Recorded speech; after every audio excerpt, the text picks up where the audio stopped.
pongezi zende kwenu wahusika kwa nzuri zenu kazi, wallahi munasifika kwa nzuri zenu kazi, wallahi munasifika.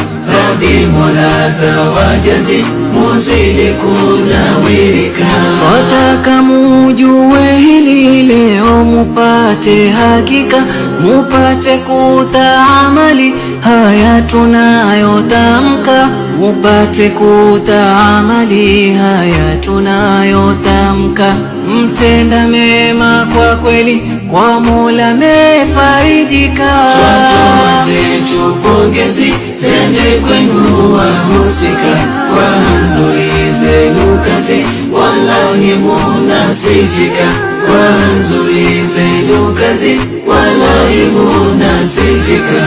Rabbi Mola tawajazi muzidi kunawirika. Hongera kwa mufanyayo kutenda yalo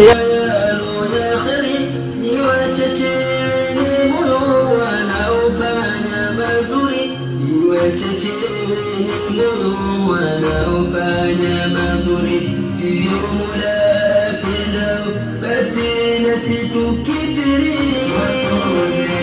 Pongezi zende kwenu wahusika kwa nzuri zenu kazi, wallahi munasifika kwa nzuri zenu kazi, wallahi munasifika.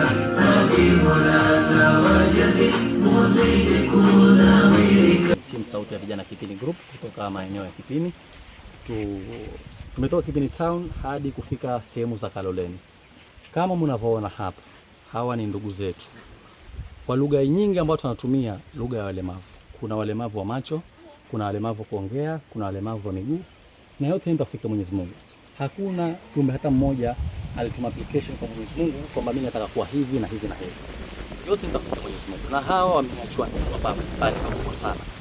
Lakini nashukuru ndugu yangu, dada yangu kutoka sehemu za nje, alhamdulillah, alituma amana ya pesa ya gharama ya shilingi 15 na akaniambia kwamba tuwanunulie chakula tuje tuwafikishie.